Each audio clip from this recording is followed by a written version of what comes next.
Today, we are going to show you how to re-wax a bag.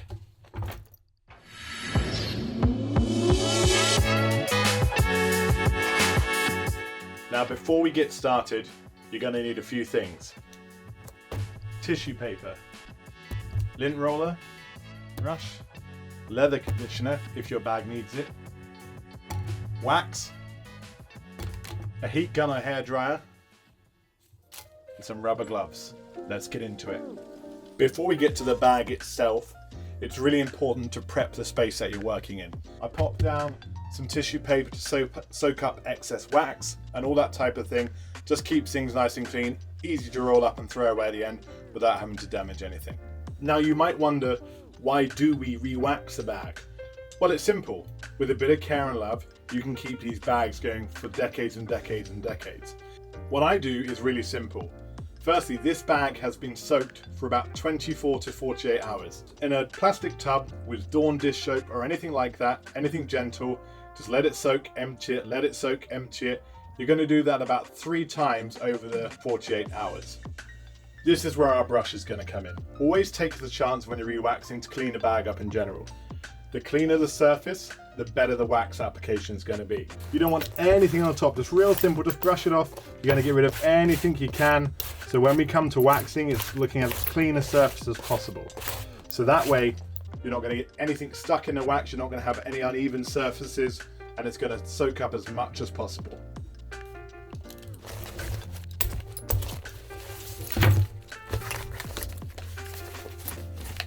The bag's looking in pretty good shape now, so we're done with these. And now we can get to the waxing part. What I always find really helpful when I wax a bag is I stuff it full. So I'm just going to stuff this with a puffy blanket. That's going to make sure that I'm actually getting into the parts of the bag that are, you know, what the bag's going to look like when it's full. Because it's very easy to wax an empty bag, and then when you put it on, you realize there's a crease you've missed, or whatever it is. Now, puffy blankets or a pillow or whatever it might be, what they really help with is they kind of give you a sense of what it's going to be like when it's full. And as you can see already, there's some other kind of like creases that are showing up that I maybe wouldn't have paid attention to earlier. Let's talk about wax. So this is a Filson bag, and I actually really like the Filson wax. You're probably going to need, for a bag this size, 2 or 3. I've got 2 for now, I've got a third waiting. There's also other brands like Otto Wax. This is a more traditional wax. You have to kind of, you know, heat this up and get the wax out. Now the difference I find with this kind of wax, it gets a bit chalky and it breaks up, so there's really a lot of work on the back end. With this wax, it's a lot cleaner.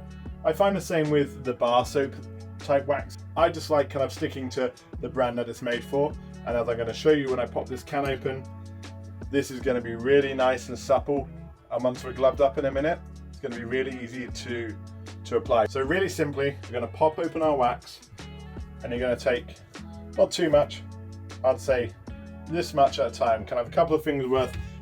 And what I like to do is I like to put kind of globs on the area that I'm working in to begin with. Okay, so I'm not just going willfully, I'm just kind of putting it around the area I'm going to start. And for me right now is the front of the bag. Now the important part is how you actually apply. So now we're going to start rubbing in a kind of nice circular motion. Okay, and as you can see already, it's soaking it up straight away. Now the reason I like doing it this way is you can't really over apply by doing it this style. You can't really put too much in one spot by just putting it in globs. Whereas if you end up with one big glob in the middle here and you fire it around, then you're going to find yourself kind of doing a lot of rescue work pretty quickly. So, and you can see already, even just that, those few dabs are kind of covering quite a good amount of the bag here. And you can see it's starting to go to that nice rich green like it originally was. And you'll notice by having the bag stuffed, I'm being able to actually push down on kind of naturally how the bag and the fabric falls. So that's making it a lot easier to wax, and I'm getting to kind of see where I might need to get into a bit more detail. And again, because I'm using gloves rather than using a rag, I can kind of really feel the edges of the fabric. And you don't need to worry about getting it on the zips and stuff, you'll just be able to brush that off. So this is where we're now in heat gun territory. There's a couple of schools of thoughts here about whether you kind of wax it all and then heat gun, or whether you kind of, break it up. Personally, I like to break it up because as I flip it over and do other parts, I can come back and see if I've missed any, rather than kind of having to go over the whole bag each time. So I don't like to do this too hot. You can have a heat gun, a hairdryer will do the same. I'm gonna go medium heat when I do this. Let's get into it.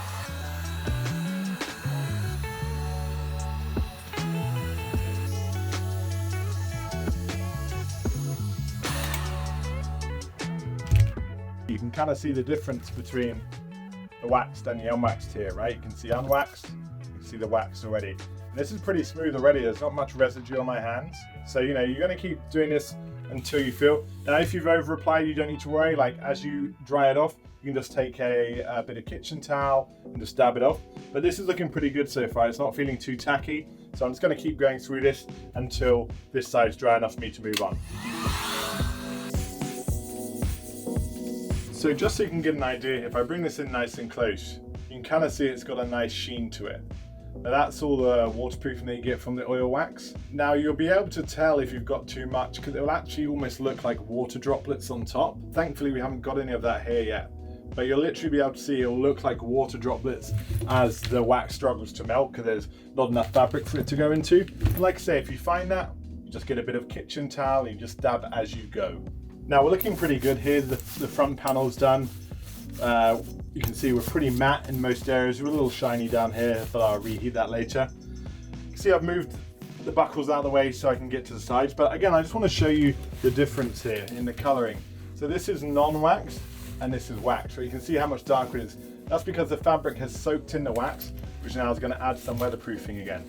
So let's get back to it and we'll follow the same process around. We're going to grab our wax, we're going to put a few dabs where we want them, and then we're going to start circling it in. This is one of the places again where the bag actually being stuffed is really helpful because it gives it a little bit of structure, so you can really kind of get into the edges around the zippers.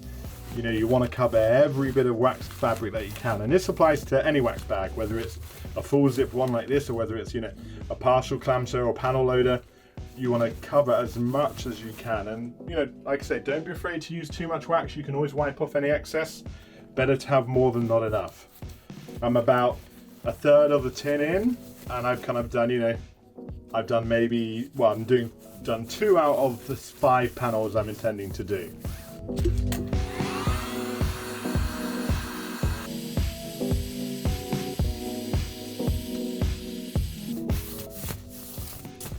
So there we have, you can see 2 sides completely re-waxed in about 10 minutes.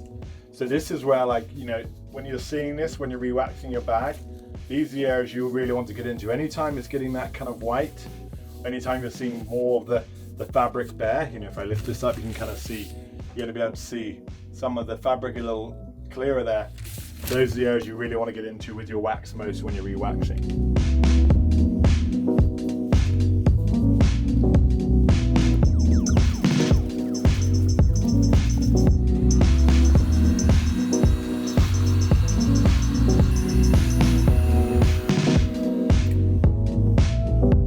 Notice here that I've put some tissue paper under the straps. That's because, like I said, even though it is easy to wipe this stuff off, I don't want to get it on my back panel, you know, intentionally. So I'm just kind of being a little extra cautious there. And the straps, nothing else, just the same as we've been doing throughout the rest of the bag.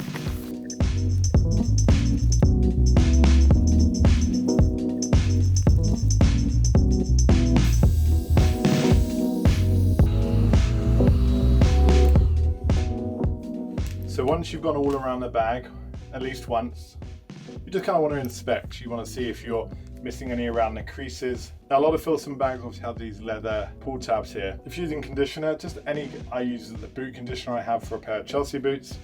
It's the exact same thing. You just want to put some on your hands. You don't even have to use gloves for this.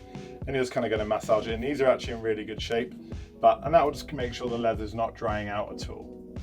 And the final test I'd say is once you've finished it, I always grab a piece of tissue paper and go around. You can see if you're getting anything on it. Right now I'm not, which is a really good sign. I get asked a lot, like, how many layers should I put on, etc. That's really up to you. If you're taking a bag out in inclement weather every weekend, every time you take the bag out, it's getting rain, snow, all that stuff, you might want to put a couple of layers on. I actually, in high wear areas like the bottom here, I wax this part twice because I know that's going to see quite a lot of abuse as a snowboard bag. But on the whole, it's really whatever you're comfortable with. Give it a bath, give it a re-wax. It's a really therapeutic way to enjoy your bag. It's a really good way to get it ready for a next adventure. And now, after 8 years of searching, this puppy is ready for a season on the slopes. Thanks for tuning in.